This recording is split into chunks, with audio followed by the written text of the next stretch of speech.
Come on, hey.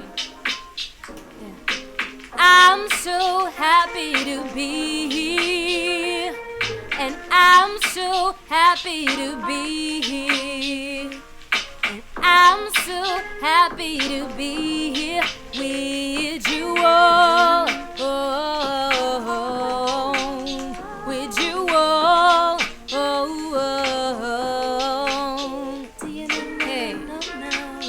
Do you know? Hey, come on, yeah, let's get it. Hello, j'espère que vous allez bien. Donc on se retrouve, je sais, ça fait longtemps pour une nouvelle vidéo YouTube.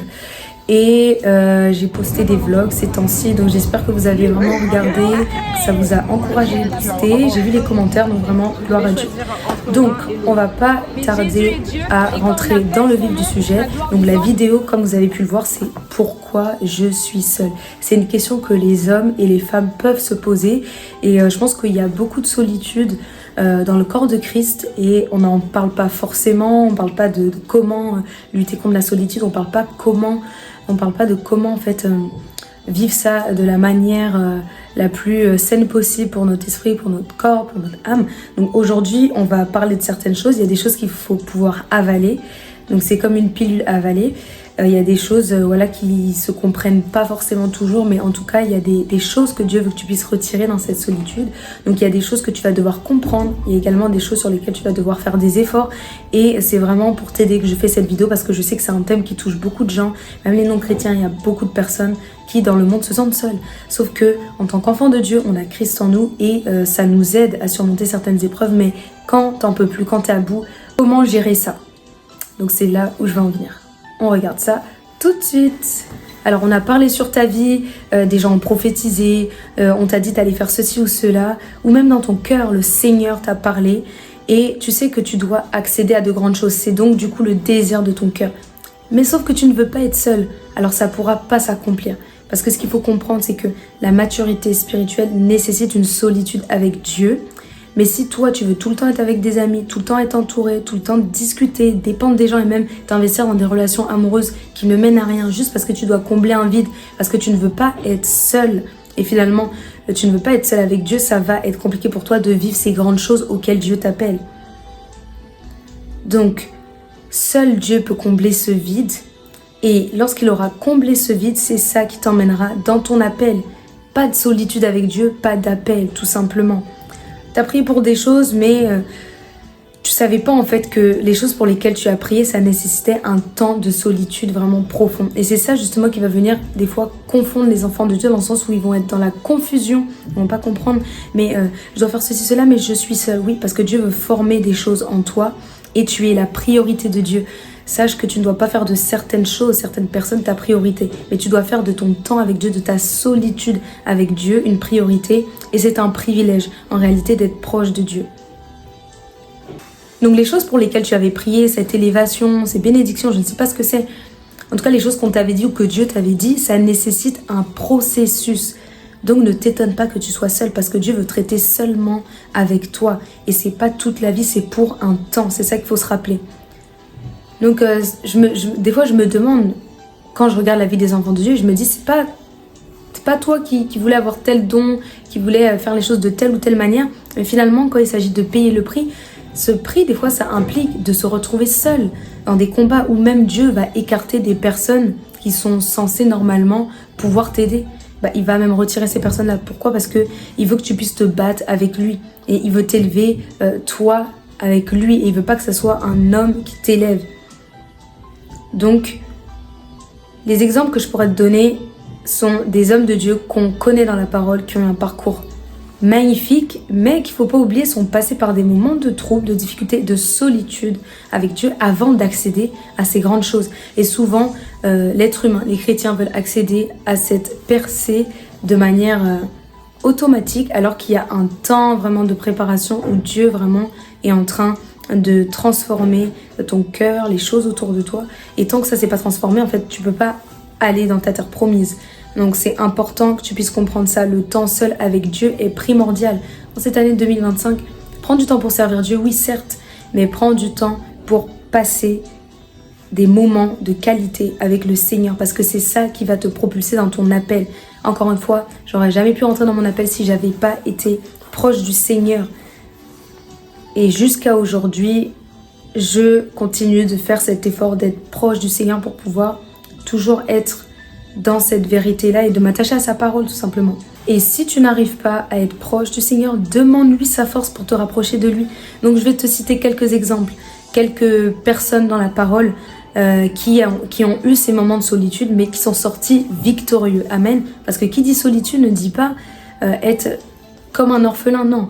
On a Dieu pour père et il prend soin de nous et il sait ce qu'il fait et c'est le papa le plus responsable. Donc ce moment de solitude que tu vois comme un moment de souffrance extrême, en fait c'est un moment où tu vas pouvoir te rapprocher de Dieu, grandir dans l'esprit et ensuite quand Dieu va te placer dans tel ou tel endroit en fait finalement, dans tel territoire, tu vas pouvoir impacter à la manière que tu es censé impacter parce que tu auras un bagage spirituel, une autorité spirituelle. J'espère que ça parle au cœur de quelqu'un. Donc on avait par exemple la vie d'un certain homme de Dieu. Donc tu as des grands rêves par exemple et je te dirais c'est un peu comme Joseph. Joseph avait de grands rêves mais regarde la vie de Joseph. Regarde ce par quoi il est passé. Il a été vendu par ses frères et sœurs par jalousie. Ensuite il a fini en Égypte comme esclave. Il était dans une prison et pour accéder au trône c'était compliqué. Il y a eu même des fausses accusations etc. Donc pour s'en sortir, elle a dû garder cette intimité avec Dieu, sans quoi il ne se serait pas sorti. Donc, quand tu regardes à Joseph et à ce grand personnage voilà, qui a gouverné l'Égypte, etc., aux côtés de Pharaon, dis-toi que c'est vraiment par la grâce de Dieu, par l'amour de Dieu. S'il n'avait pas tenu, il n'aurait pas pu être positionné là où il devait être positionné. Et il devait passer par là pour pouvoir être positionné. Tu vois par exemple la couronne qui doit te revenir, eh bien regarde David, regarde qu'est-ce qu'a dû faire David, se cacher dans des cavernes, paître les moutons, être berger, échapper aux menaces de Saül. C'est pour dire que pour arriver au trône, même s'il avait cette onction royale, il a dû passer par des moments de danger. Mais dans ces moments de danger, et ces moments de solitude surtout, ou peut-être par moments il ne devait pas comprendre sa relation avec Dieu, son cœur d'adorateur, l'homme selon le cœur de Dieu, cet homme-là, il a pu en fait vivre la grandeur de Dieu. Tout simplement parce qu'il était proche de Dieu. S'il n'était pas proche de Dieu, il n'aurait pas pu vivre ce qu'il attendait dans le futur. Peut-être qu'on a dit dans ta vie que tu avais une libération à apporter. Regarde Esther, comment elle a dû plaider pour le peuple, elle a jeûné, elle a pris cette responsabilité. C'était une femme quand même à l'époque, donc c'est pour dire que vraiment c'était pas rien. Et elle a eu cette audace, ce courage de pouvoir prendre les rênes, et de pouvoir s'humilier aussi, venir avec une attitude humble pour pouvoir toucher le cœur du roi Assuérus. Maintenant, c'est pas elle qui l'a touché forcément, mais Dieu l'a utilisé pour toucher le cœur, vu que c'est elle qui a apporté vraiment ce message, etc. Et par une stratégie divine, elle a réussi à libérer son peuple et à éviter la mort d'une multitude. Si on prend le cas de Moïse, tu regardes Moïse comme celui qui a vu la mer divisée en deux. Tu vois cette personne qui a reçu les tables des 10 commandements, tu vois cette personne qui devant Pharaon a accompli des signes, des miracles, des prodiges. Mais regarde aussi comment il a passé 40 ans dans le désert à errer. Comment ça pouvait être difficile peut-être pour lui de se dire que mais je suis appelé en fait à l'idée, à conduire, mais c'est pas ce que je vis en fait. On peut prendre aussi le cas d'Abraham, à qui Dieu avait promis d'être le père d'une multitude de nations, mais qui n'avait pas d'enfant. Et qui a du coup été influencé par Sarah pour faire un enfant avec Agar, avec la servante, et avoir Ismaël. Alors que l'enfant de la promesse était prévu à un temps donné. Donc il a dû attendre. Et la solitude, je pense, est liée au temps. La solitude est mal vécue parce que peut-être on regarde trop à la montre. On se dit j'étais censé recevoir ceci ou cela à telle période. Et du coup, ça peut décourager. Mais il faut savoir que Jésus, avant même de mourir, lui aussi devait être seul avec Dieu pour mourir à la croix.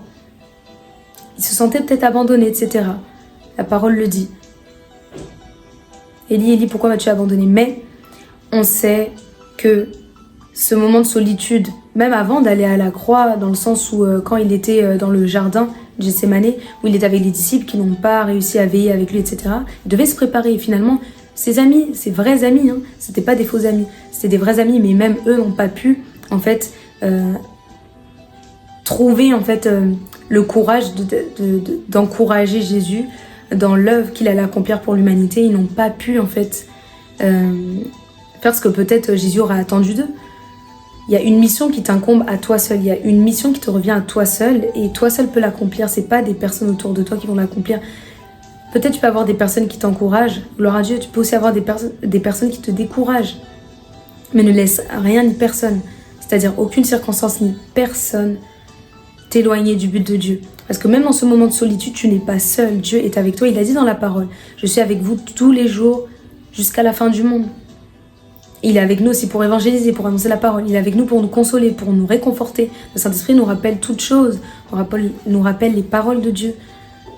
Donc oui, la vie chrétienne implique la solitude, mais souris vraiment à cette solitude car elle est une solitude qui se base avec Dieu. Le fondement, c'est Dieu, donc tu n'es pas seul. Tu as un grand Dieu qui marche derrière toi. Et ça me rappelle finalement le pasteur qui me disait « Oui, tu as le courage d'évangéliser seul, etc. » Et je lui disais « Mais je ne suis pas seule, je suis avec Dieu. » Parce que c'est lui, en fait, finalement, qui m'a consacrée et qui, avant même que je sois dans le ventre de ma mère, m'avait consacrée prophétesse. Donc je me sens pas jeune. Et ça, c'est une petite parenthèse. Il y a des personnes, excusez-moi, qui pensent que parce qu'on est jeune, voilà, on n'est peut-être pas qualifié pour faire l'œuvre de Dieu, etc. Mais moi, je dirais, tu n'es pas jeune, en fait. Tu n'es pas jeune, tu as reçu l'autorité de Dieu. Et Dieu a décidé même que Jérémie, qui se disait jeune, parle à son peuple.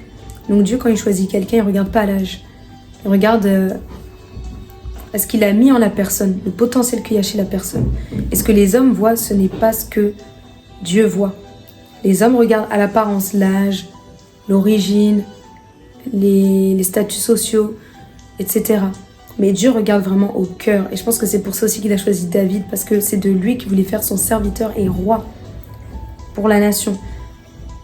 Donc les pensées de Dieu ne sont pas celles des hommes, et les voies de Dieu ne sont pas celles des hommes. Ce qui peut paraître complètement illogique, c'est ce que Dieu va utiliser pour sa gloire. Amen.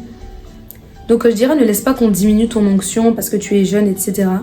Et il y a des distractions vraiment. Les distractions, ça peut être des choses, ça peut également être des personnes, mais ça t'empêche d'être proche de Dieu. Donc c'est pour revenir sur le point de la solitude. Vraiment, la solitude avec Dieu nécessite que tu sois seul avec Dieu, comme son nom l'indique, comme la définition l'indique. Mais comment peux-tu être seul avec Dieu si tu laisses toujours tout le monde te déranger, si tu laisses des personnes te détourner de Dieu, des choses saines ou des choses que tu fais, les gens qui te diminuent, qui enlèvent ta foi par des propositions, par des discussions, etc. C'est une porte ouverte, en fait, par l'ennemi. Et également, tout ce qui semble bon n'est pas forcément bon. J'aimerais aussi parler de ça, parce qu'il y a des compagnies, il y a des projets, c'est pas le moment. Ou c'est pas les personnes de destinée qui sont appelées à travailler avec toi en cette saison. Peut-être c'est dans une autre, ou peut-être ça ne se fera pas, parce que c'est pas les personnes que Dieu attend pour toi, que Dieu a placées pour toi. C'est tout simplement pas ce que Dieu veut pour toi. Donc il faut se munir de discernement, de sagesse. Mais pour ça, il faut connaître Dieu. Il faut passer du coup du temps avec Dieu. Donc ça, c'est important. C'est pas toute proposition qu'on accepte. Surtout quand il y a ce moment de solitude. C'est pour ça que je vous en parle. Il faut faire attention à ce que tu acceptes. Il y a beaucoup de gens, pendant un moment, qui me proposaient des trucs, etc. Et je me suis dit, vraiment, je vois l'ennemi, comment il est en train d'agir. Et heureusement, par le discernement, j'ai pu éviter certaines choses. Mais ne faites pas les choses parce que ça paraît bon. Faites les choses parce que Dieu l'a dit, parce que Dieu vous a convaincu. Soit Dieu vous a dit, ou soit Dieu vous a convaincu, peu importe comment Dieu vous parle. Soit c'est de manière très claire, ou soit c'est une conviction que vous allez recevoir, ou une paix, pardon. Mais vraiment, ça va être quelque chose de clair. Mais si ça paraît bon, ça ne veut pas forcément dire que c'est de Dieu. Donc c'est pour ça qu'il faut faire attention vraiment à ce qu'on accepte. Parce que ça peut nous détourner de la foi, ça peut nous ralentir, ça peut nous démotiver. nous décourager et finalement on s'éloigne du but. Et rien n'est plus précieux que notre relation avec Christ. Donc si ça ne t'apporte pas la paix, si ça n'apporte pas de la joie, de la lumière, etc., mais plus les ténèbres, la confusion, le doute, eh bien ce n'est pas de Dieu. Et je dirais, faut voir comment vous gérez certaines situations et certaines personnes également. C'est pas tout le monde qu'on exclut de nos vies. C'est pas toute chose qu'on exclut de nos vies, mais il y a des moments, des fois, où c'est permis. Il y a des moments où c'est pas du tout bon de laisser venir certaines choses. Il y a des moments où c'est le bon timing. Il y a des moments où c'est valable pour une certaine saison et ensuite, il faudra refermer la porte. Et je pense que ça parle vraiment à quelqu'un. Cette histoire de projet, cette histoire de compagnie, le fait de ne pas accepter certaines choses, ça parle vraiment à quelqu'un. Qu'il y ait des commentaires ou pas, je sais que le cœur de Dieu est dans ce message et ce point-ci, il parle à quelqu'un de manière spécifique. On t'a proposé des choses, etc. Mais tu n'y vois peut-être pas clair ou ce n'est pas assez sûr pour toi. Eh bien, re-questionne-toi, réfléchis, projette-toi avec Dieu dans cette direction et vois si ça produit en fait les fruits que ça doit produire. Mais si tu n'es pas convaincu, vraiment, abandonne. Également, ce temps de solitude peut être marqué par des amitiés qui ne sont pas vraiment profondes. Donc, c'est des personnes avec qui vous n'allez pas forcément pouvoir vous confier, des personnes à qui Dieu peut te dire « bah non, tu ne lui racontes pas que tu passes par telle chose, par tel truc de ta vie ». C'est des personnes avec qui voilà, il n'y a pas vraiment de soutien du coup spirituel, il n'y a pas vraiment de relation profonde, tout simplement. C'est juste des relations comme ça, de conversation très limitées. Et c'est aussi un temps, ce temps de solitude, où il n'y a pas vraiment de relation amoureuse également. Je sais que ça peut perturber beaucoup d'enfants de Dieu, le fait que certains n'aient pas d'amis, certains n'aient pas d'amoureux, de copains, peu importe comment vous l'appelez, parce que je reçois des témoignages, j'en entends parler, et les gens se frustrent, ils refusent Dieu, ils s'éloignent de Dieu. Pourtant, Dieu attend juste que tu viennes à lui, et que tu puisses bâtir une relation très solide et stable avec lui pour ensuite te bénir avec des amitiés et avec un mariage, on va dire. Voilà, parce qu'il ne s'agit pas juste de relations amoureuses, mais de mariage finalement si on veut parler en tant que chrétien. Parce qu'une relation amoureuse doit aboutir au mariage. Si ça aboutit juste à des complications, ça aboutit à une distraction, ça ne permet pas de grandir ensemble et qu'à la fin il n'y a pas de mariage, c'était une perte de temps. Donc assurez-vous vraiment quand vous entrez aussi en relation avec quelqu'un de ne pas être là pour perdre votre temps en fait. Parce que ça peut être vraiment un alourdissement. Et puis quand vous allez déjà être attaché à quelqu'un, maintenant pour s'en détacher c'est autre chose. Ensuite vous allez vouloir que les pasteurs etc. prient pour vous, les serviteurs de Dieu, mais faut toujours demander au Saint-Esprit, voilà, si c'est la volonté de Dieu. Et quand vous savez que c'est pas la volonté de Dieu, arrêtez de persister, arrêtez de vous engager. Ça aussi, ça parle à quelqu'un. Tu es dans une relation où tu sais que le Seigneur n'est pas là-dedans. Soit tu veux le convertir, ou soit tu veux le convaincre, tu veux l'emmener dans ta direction. Tu sais que ça correspond pas soit à ton appel. Il y a différents cas. Mais en tout cas, ça parle à quelqu'un. Et je sais qu'il y a des personnes qui, par la suite, si elles ne se repentent pas, elles font pas les choses correctement dans la volonté de Dieu, et en accord avec sa parole, vous allez être malheureux. Parce qu'il y a beaucoup trop d'enfants de Dieu qui sont blessés en fait. Et pour l'instant, Dieu veut sûrement que tu sois seul avec lui. Et loin des hommes. Voilà. Donc il faut savoir discerner en fait dans quelle saison vous êtes. Et des fois le pourquoi du comment, des fois on ne sait pas toujours. Mais quand on peut le savoir, ne pas hésiter à s'appuyer sur ça et se dire que Dieu veut mon bien. Toute chose concourt au bien de ceux qui aiment Dieu. Et je sais que Dieu ne veut pas mon mal. Donc si je suis dans cette situation, c'est que voilà. C'est que c'est bon pour moi, ça me fait grandir, etc. Mais au lieu d'être frustré, voilà, si vous avez cette mentalité, ça pourra vous aider à avancer plus vite et être plus heureux et en paix. Donc si tu comprends pas la saison dans laquelle tu vis, c'est vrai que c'est compliqué. Donc les personnes vont commencer à partir, à rentrer, vous allez être malheureux alors que vous n'allez pas comprendre que c'est parce que c'est cette saison qui nécessite que tu sois que avec Dieu. C'est pour ça les gens, ils rentrent par moments, ils sortent parce que voilà, il faut un peu peut-être de causerie, de discussion, de chaleur humaine on va dire, mais c'est pas en fait des connexions que Dieu a prévues sur le long terme. Et ça, il faut le comprendre en tant qu'enfant de Dieu. Des fois, les gens peuvent accueillir les gens directement dans leur vie et ensuite, quand ça coupe, ça fait très mal. Donc, il faut apprendre à se demander, cet ami, c'est un ami intime, un confident. L'autre, c'est juste, je sais pas moi, une connaissance. L'autre, c'est juste pour travailler sur des projets. Donc, du coup, si le projet finit, c'est fini.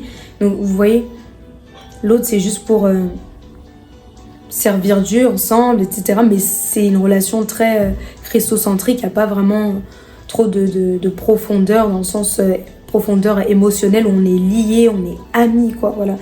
Non, c'est vraiment important, et surtout à partir d'un certain âge, quand vous avez la vingtaine d'années, souvent les gens se rendent compte que ça sert à rien, en fait, finalement, d'avoir plein d'amis, mais en avoir peu, mais des vrais, c'est important.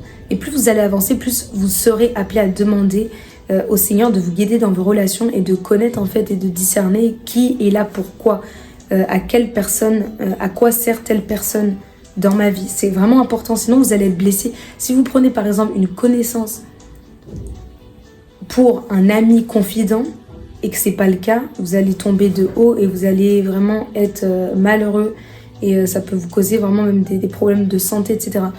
Mais si vous savez dès le départ que cette personne, par exemple, je suis juste appelée à l'enseigner, à l'évangéliser, mais ça sera pas une amie, bon, voilà, vous êtes déjà fixé. Mais si vous vous projetez, des fois les gens se projettent trop et après ça fait super mal.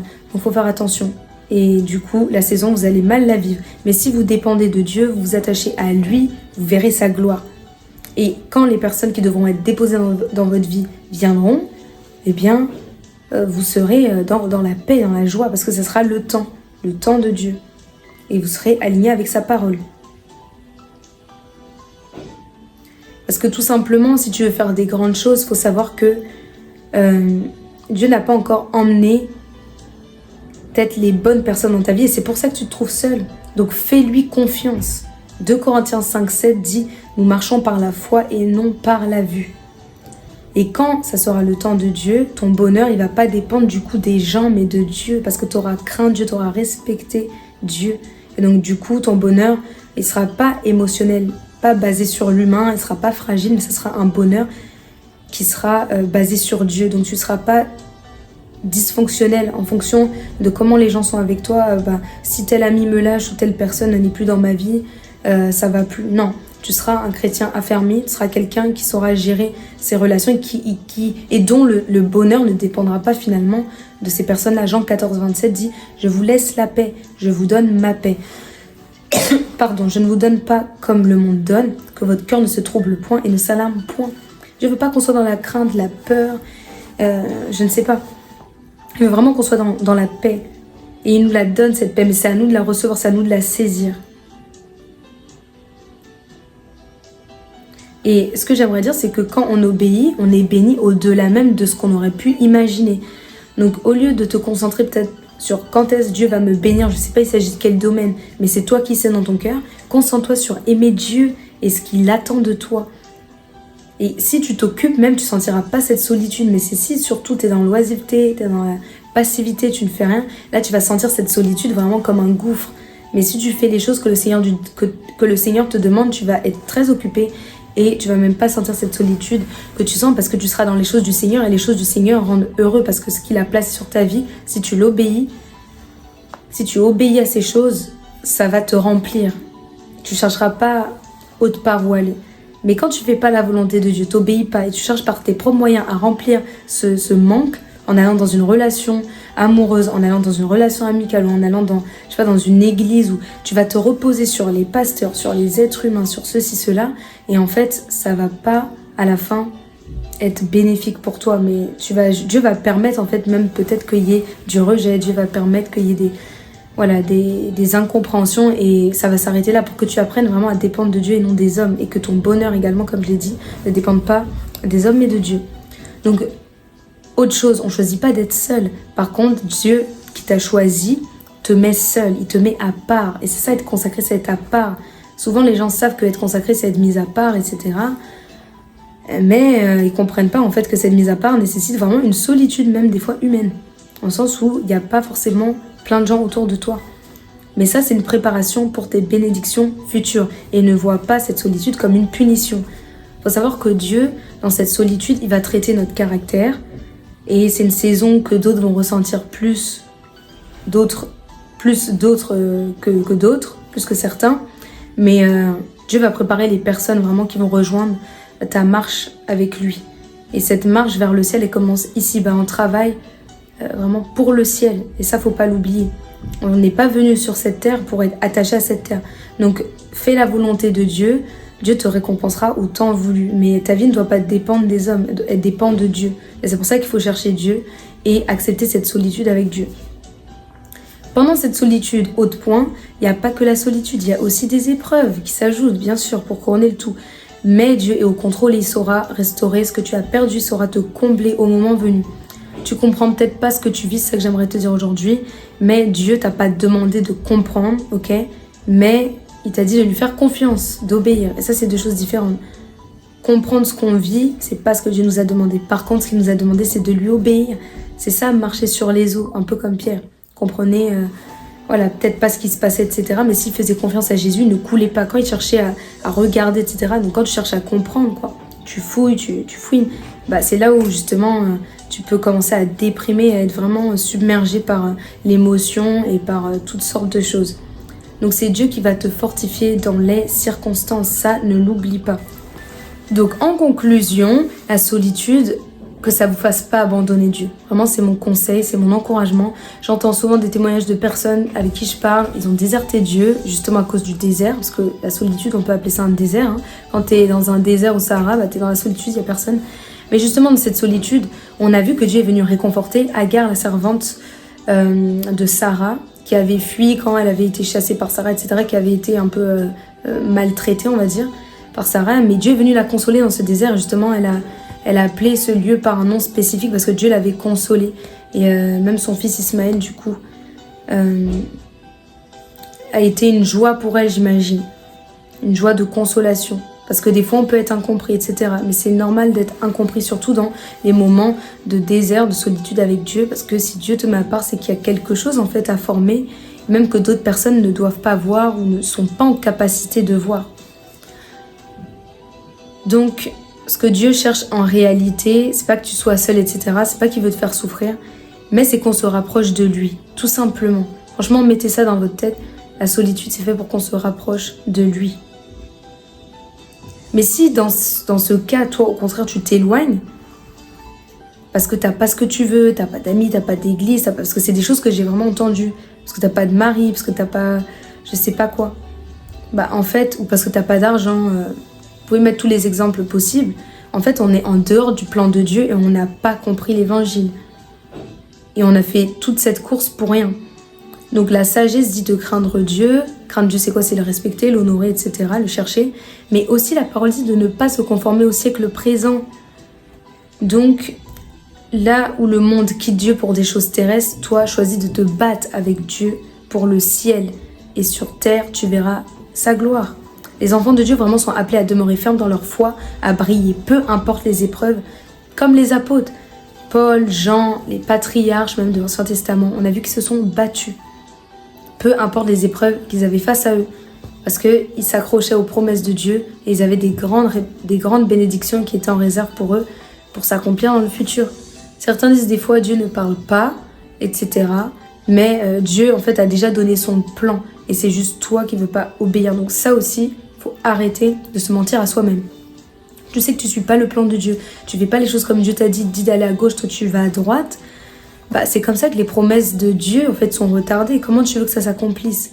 Dieu a déjà parlé dans sa parole, Dieu est passé par des prophètes, par des serviteurs de Dieu, ou là peut-être par cette vidéo. Toi tu continues de persévérer dans une route que Dieu ne t'a pas appelée et tu le sais en plus. C'est ça le problème, tu le sais.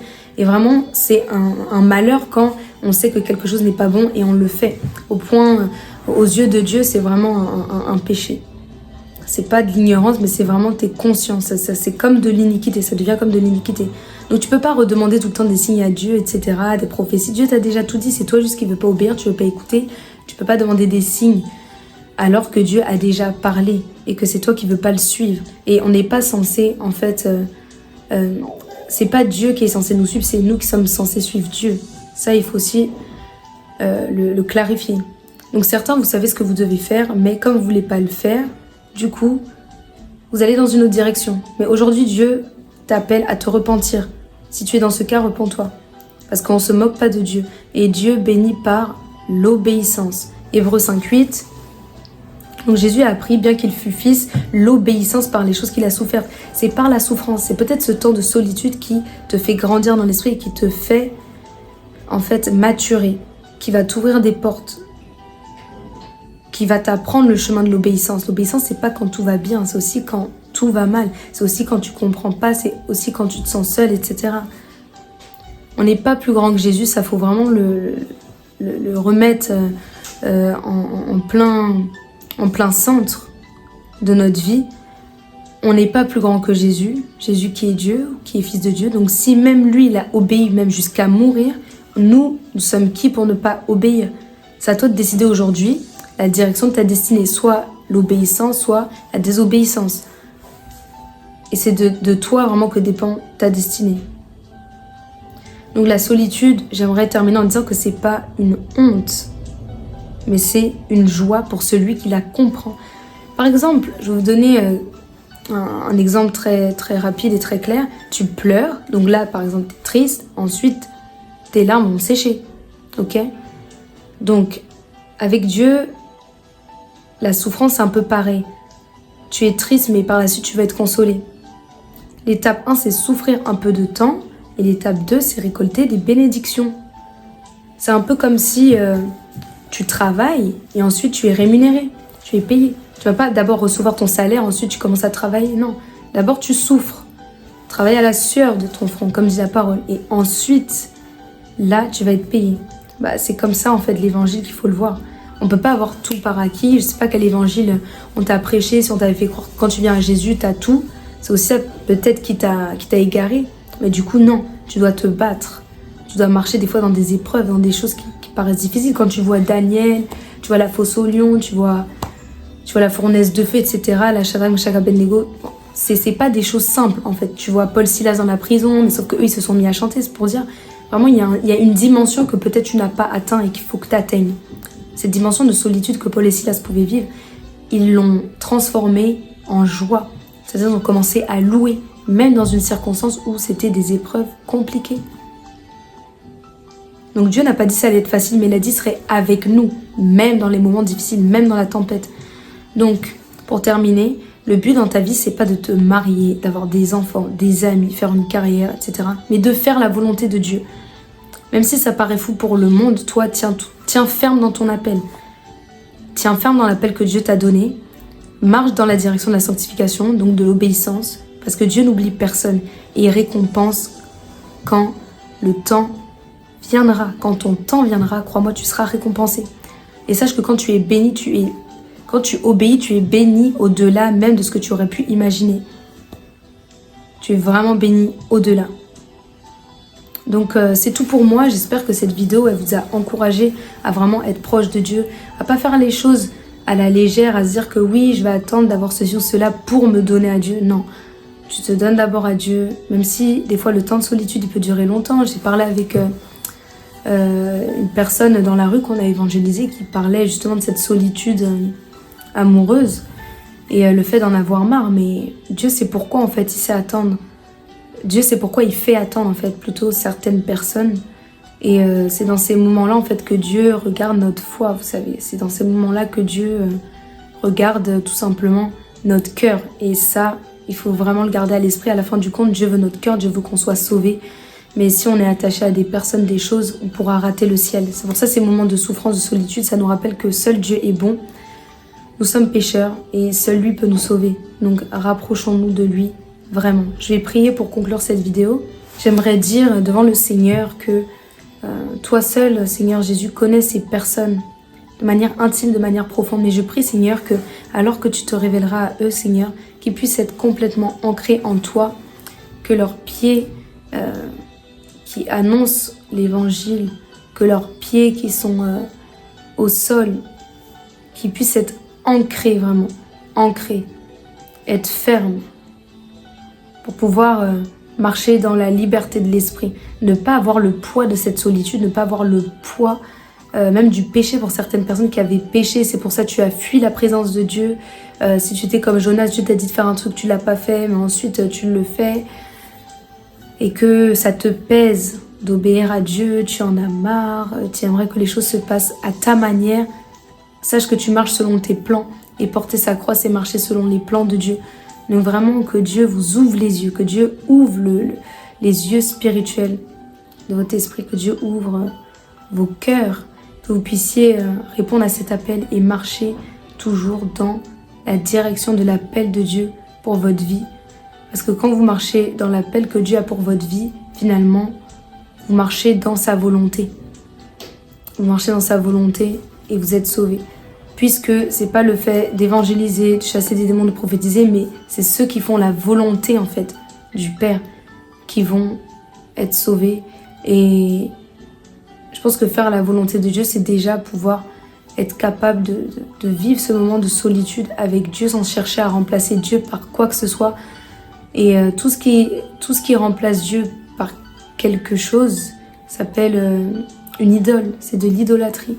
Donc que Dieu restaure les cœurs brisés, que Dieu enlève toute forme d'idolâtrie, que Dieu manifeste sa grâce, sa gloire, sa présence, que Dieu fasse du bien à son peuple et que vous puissiez sentir l'amour de Dieu vous entourer, que vous puissiez voir la gloire de Dieu et que Dieu fasse vraiment son œuvre en vous, qu'il n'y ait pas de retour en arrière, mais alors que vous étiez engagé avec Christ, que ça puisse continuer et que ceux qui avaient quitté le chemin de la vérité, qui avaient déserté Dieu, qui puissent revenir à Jésus et qui puissent vraiment être attachés à lui plus que jamais en cette année 2025 qui va passer super vite.